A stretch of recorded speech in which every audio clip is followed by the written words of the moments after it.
Hey guys, it's WWE16 here coming at you guys with my WrestleMania 32 review from Dallas, Texas. This was an unbelievable show. So many surprises. Um, so much stuff happened at WrestleMania this year, and we're going to talk about it right now. So the show started off in the pre-show, which was actually 2 hours long. It started off with Kalisto and Ryback for the United States Championship belt. Now, the problem that was going on with this match was that there was like no one in the audience because there was some like technical difficulty, or there was just like something going on outside of this AT&T Stadium, and they wouldn't let all the 100,000 people in. So only like a few hundred people got to see that match. People on the network got to see it, of course. So it was an okay match. Pre-show matches aren't that good, or sometimes they are, sometimes they're not. This was a decent match. Kalisto and Ryback, pretty quick actually. I'm surprised how quick Kalisto beat Ryback. Yes, Kalisto did beat Ryback. I just said it. So Kalisto came out with this really cool looking purplish gold attire, and it looked really good with the United States Championship on his waist. And then Ryback comes out with his new attire and stuff, So Kalisto picks up the win on Ryback with the Salito del Sol. Somehow he was able to jump off the rope and hit the Salito del Sol for the 1, 2, 3, and Kalisto is still your United States champion. I gotta wonder, what are they gonna do with Kalisto and Ryback now? Is this feud still gonna be going on? I would hope not. I don't think Ryback really deserves the U.S. Championship belt. I mean, I figured he would go back after the IC title, but I don't know. That's just my opinion. But I honestly don't know what they're gonna do with Ryback now. Like, are they gonna have this feud continue? Are they gonna do something else with him? Are they gonna push him? Like, what are they gonna do now that he's back to being a heel? The next match we had was on the pre-show was the Team Total Divas versus the Bad and Blonde match. This was the 10 Divas tag team match. I don't know all the participants, but I know most of them, so I'm just going to list the ones that I remember. Team Bad was Naomi, Tamina, Emma,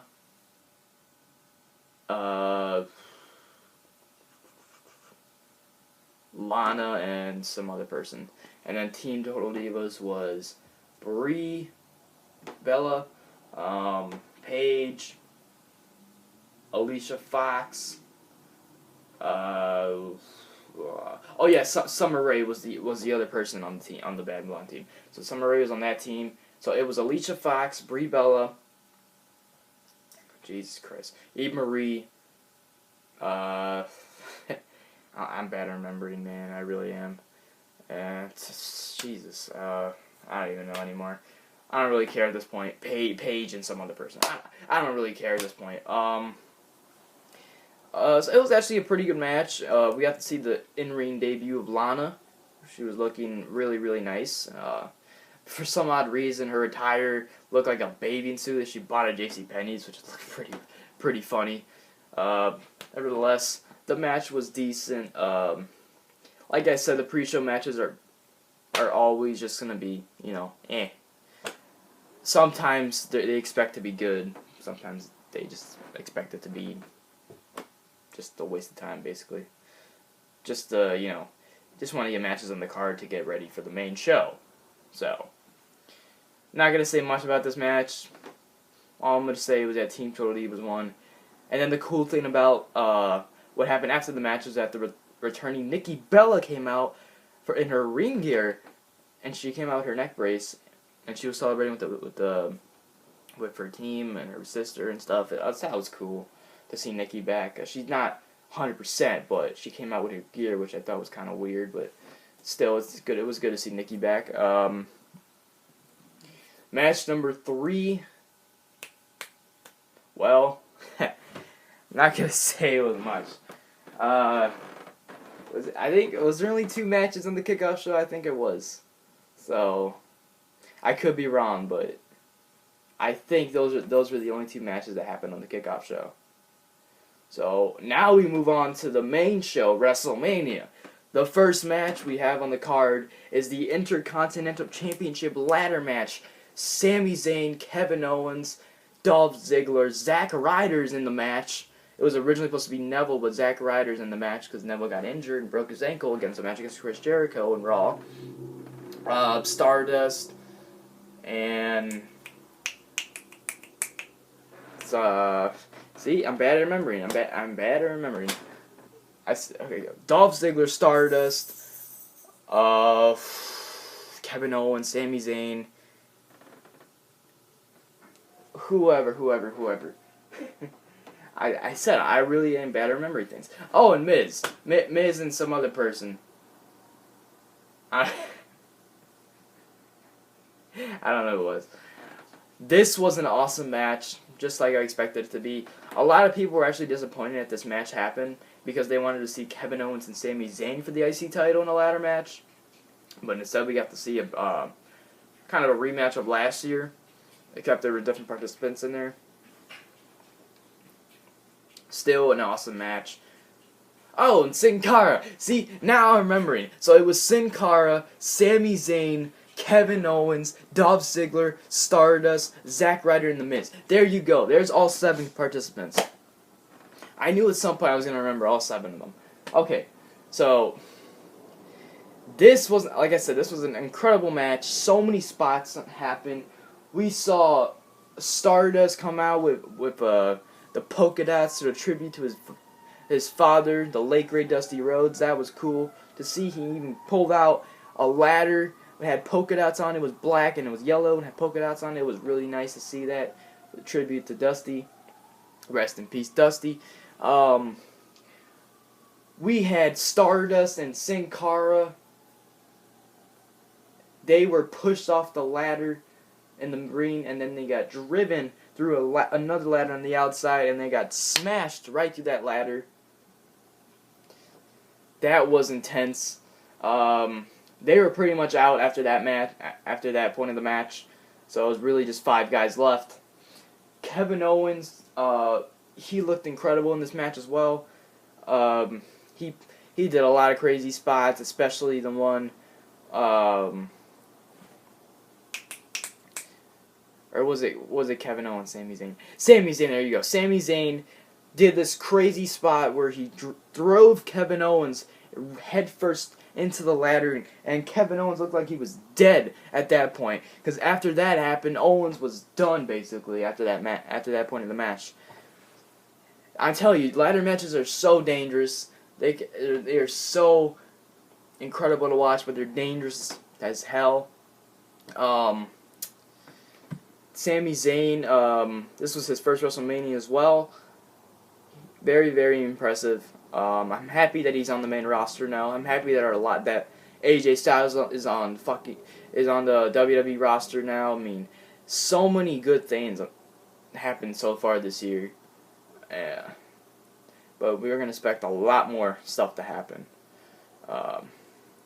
We got Shane McMahon and The Undertaker to talk about. That's gonna be, that's gonna be good. So in the end, what happens at the end? Well, it's Sami Zayn and Kevin. It was Sami Zayn and I want to say it was The Miz or Zack Ryder. I know it was The Miz and Zack Ryder. They were at the top of the ladder. Before it was Miz that came up, I know Zack Ryder got hit off the top of the ladder, and then he was down. And then Miz went at the top. That's the point we all thought The Miz was going to win. I was going to be like, oh no, please don't let this happen. No one wants to see Miz the Intercontinental Champion in 2016. No one wants to see The Miz as a champion at all. I honestly just don't like Miz. I don't.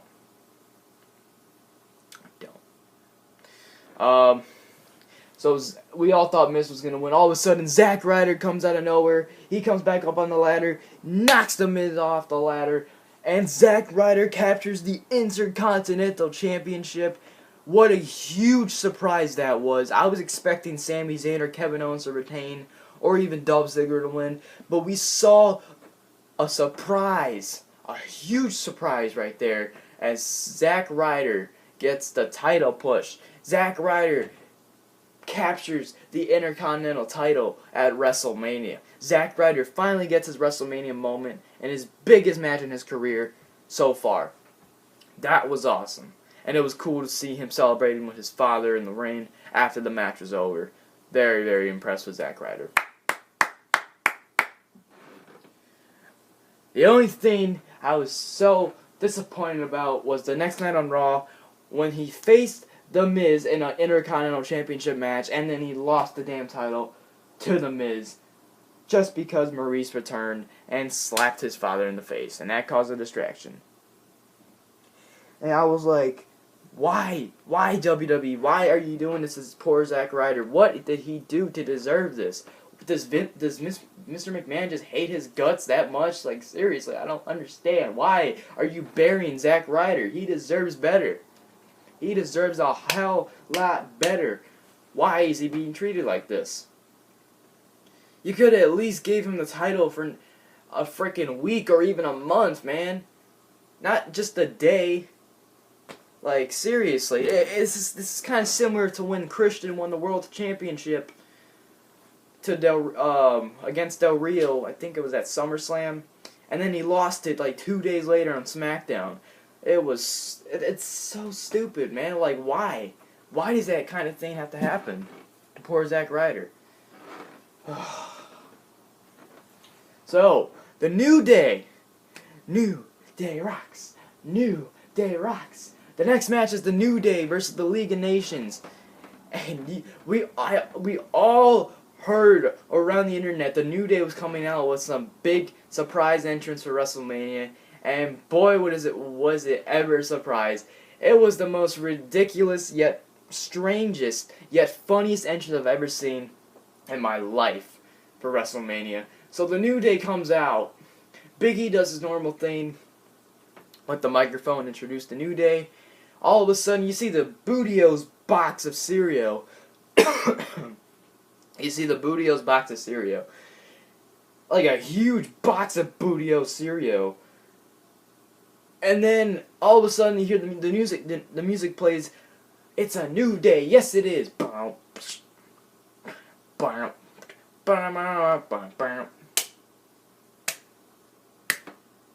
Bootio's box tips over. Bunch of cereal comes out. And it looked really, really weird. And at that point, then we all thought something funny was going to happen. The New Day, the WWE Tag Team Champions, they freaking come out of the Bootio's box of cereal.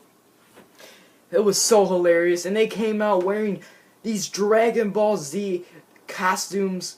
I don't know the character's name. But they came out looking like some people from Dragon Ball Z. It was so hilarious to see that. Oh my god, even freaking Francesca looked different as well. She looked kind of smaller. So hilarious, I swear. I freaking love the New Day. Ever since, they became badass heels and they became baby faces. I just freaking love the New Day. They're just so damn entertaining. I don't know how people say they don't love the New Day. They are entertaining as hell. They sure know how to boost up the ratings if we ever need ratings boosted up for Raw or SmackDown. And I guarantee they will be the longest tag team champions in the modern era. Well, they are about to pass the title reign of Team Hell No, Daniel Bryan and Kane, at 245 days. I want to say this is day 235 or 6, 235 or 6. About 10 or 11 or 9, 10 or 11 more days until they become the longest tag team champions in the modern era. So, I hope they keep the titles for maybe 300 or 400 days, because the New Day is just so damn funny. I'm surprised I don't even own a freaking shirt for the New Day. I gotta order me one from WWEshop.com. Anyways, the New Day fought League of Nations, and this was originally supposed to be for the Tag Team Championships, but they changed the match to be a 3-on-3 tag team match, a 6-man tag match, with King Barrett outside. Very disappointed that the League of Nations won, but you know what? I knew something was going to happen the next night on Raw, because once the League of Nations won, I knew for a fact they were going to fight the New Day on Raw for the tag titles. That's what happened. New Day beat the living hell out of the League of Nations on Raw the next night, and they retained the WWE Tag Team Championships. Screw you, League of Nations. Anyways, after the match, this is what was really, really shocking. So the New Day, after they lose the match, thank God the titles weren't on the line. After the New Day loses the match, the League of Nations are celebrating their title win. Their title win. They're celebrating the WrestleMania win. King Barrett saying that they're the most dominant faction in the WWE. Look at us. We're unstoppable. All of a sudden, Shawn Michaels music plays. Whoa, what's going on here? Michaels comes out with his freaking gear on. I'm like, is Michaels gonna fight? Is he gonna have a match? What's going on here? Michaels comes out. Then Mick Foley comes out, and he's looking better than ever. He lost 50 pounds, I believe. He's looking better than ever. He comes out dressed up as Cactus Jack, ready for a fight. And then all of a sudden, I'm like, wait a minute. Who's coming out next? And I hear the glass break. Stone Cold Steve Austin! Stone Cold is here! Stone Cold, Shawn Michaels, Mick Foley, all getting up on the League of Nations. Even though it was 3 against 4, they beat the holy hell out of the League of Nations, giving them the signature moves. Shawn Michaels with the Sweet Chin music, Mick Foley with the Mandible Claw, and of course, Stone Cold with the classic Stone Cold Stunner to Rusev. That was awesome. But not just that, what happened after that segment was hilarious. So after that it was over, they beat up King Barrett, they do their signature moves to King Barrett. King Barrett gets stunnered for his troubles. And then the New Day comes back in the ring. Their music starts playing. They start dancing in front of Austin, Michaels, and Foley. And they look all confused. They're like wondering what the hell is going on now. What is gonna happen? Kofi starts dancing in front of Shawn Michaels. And then he starts twerking in front of Shawn Michaels. I'm like, oh my God, Shawn, don't frickin' do it. He starts twerking in the middle of the ring in front of the biggest WrestleMania crowd of all time. So hilarious. Shawn Michaels got the moves. Then Big E swiveling his hips right in front of Mick Foley. Mick Foley does the swiveling the hips thing. And I'm like, oh my God, you know that, you know what that means. You know Xavier's trying to make Stone Cold dance. I've never seen Stone Cold Steve Austin dance before. He didn't really dance, but he did do, some finger snapping. So Xavier does his crazy moves and his hair is going crazy. He's doing all that. And then he starts snapping his fingers, trying to get Stone Cold into it. And then Stone Cold starts dancing. He starts snapping his finger. He's getting into it. Xavier Woods turns around, and Austin stunners him, gives him the Stone Cold Stunner, and he flies in the air. And his reaction when he got stunned was so funny. The look on his face was like, "Dude, what'd you do that for?" Ah! He freaking went in midair. Oh my God, that was the funniest thing I've ever seen in WrestleMania before. That was so funny. Xavier was getting trolled like that. And it's always poor Xavier Woods getting destroyed by a legend. Like, why? Anyways, moving on. So, the next thing that happens is Brock Lesnar versus Dean Ambrose. Now we're going to get serious here. Brock Lesnar versus Dean Ambrose. This was originally supposed to be the match of the night. We all expected this to be one hell of a match. But you know what? It kind of disappointed me. Because for one, it was a pretty quick match. It only lasted for about 12 minutes. And number two, Dean Ambrose didn't really do much. Well, I mean, he did do some he did do some spots in the ring, but he didn't get to use any of his weapons that he pulled out from his wagon, that he put in his wagon that passed Monday night on Raw. So Dean Ambrose, he comes out and he wears the Suplex City shirt, and it's spray painted in with the DA, and he's got his logos painted. He's basically trying to say he's going to take over Suplex City. The Ambrose Asylum's going to take over Suplex City. Unfortunately, that doesn't happen. Dean Ambrose, he starts getting into it. He starts beating up Brock Lesnar, even though he gets suplexed about 9 or 10 times. I think it was he gets suplexed around 12 or 13 times. But he's still bringing the fight to Brock Lesnar as he normally would to his opponent. So Ambrose goes to Suplex City. He still brings the fight to Brock Lesnar. He brings a bunch of chairs into the ring, and he hits Lesnar with the steel chair. Lesnar's down. He's stunned, and Lesnar takes a chair right to the face from the top rope. Ambrose goes to the top rope, grabs the steel chair, smashes it in Brock Lesnar's face. Brock Lesnar easily kicks out at 2. Brock Lesnar was going for the F5 on the steel chairs. Ambrose countered with the dirty deeds. 1, 2. Lesnar kicked out at 2. I was wondering what's gonna happen now. Ambrose, you gotta keep fighting, man. All of a sudden, he goes under the ring. Before he does that, Lesnar tries to grab him from the outside, and Dean Ambrose sprays him with the fire extinguisher. That was cool. And then Ambrose, later on in the match, he goes under the ring.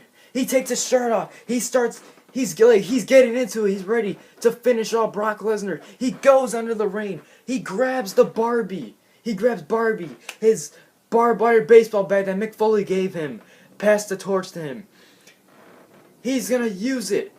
Hey, batter up, bitch! He's gonna hit Brock Lesnar with that barbed wire baseball bat. Paul Heyman's trying to warn Brock Lesnar. Brock! Lesnar sees it. He ducks out of the way. Oh no, no! F5 on the steel chairs. 1, 2, 3. What the hell, man? I seriously thought this match was going to be a lot longer. I thought it was going to be a lot better. I was expecting more extreme stuff to happen. Nothing much really happened. Very disappointed to see Ambrose lose yet another WrestleMania. Man. I don't know if this feud's going to continue now. I hope it does. I hope Ambrose gets revenge. I hope he, puts Lesnar through tables and stuff. As much as I love Brock Lesnar, as much as I love Suplex City, Ambrose needs to get his revenge. He needs to. If not, he's probably gonna do something else. I don't know. I don't know what he plans to do right now. Anyways, we move on to the next segment, which was the Hall of Fame inductees. They're out. Yeah.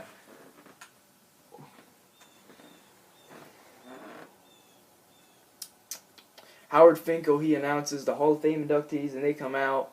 They're like, yeah. Yeah, they announced the Hall of Fame inductees. Since the Hall of Fame was the previous night before, I saw that too. And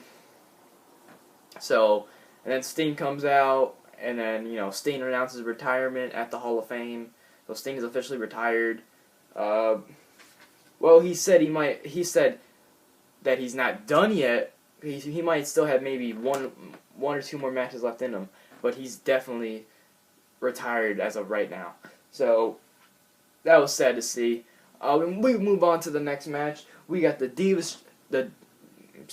Women's Championship match. Yes, the Women's Championship match, because on the pre-show, Lita came out and she revealed the brand new WWE Women's Championship, and that thing was gorgeous. It was a very, very, very beautiful title. All it was basically the WWE World Heavyweight Championship, except it was white. And it was just a little smaller to fit the Divas' shoulders and waist. And then it had the logos on the side. And it said Women's Championship instead of WWE World Championship at the bottom of the belt. So, very, very, very nice title. And now the Divas title is gone. Throw it out the trash. It's over. No more Divas. We move on to the Women's. The Women's Championship is brought back. The Women's Championship is brought back. Except it's a new title. So now we got, instead of a Divas Championship match, we got a Women's Championship match between Charlotte, the fighting champion, Sasha Banks, and Becky Lynch. And I noticed I'm at 25 minutes here. I'll see you guys in part 2.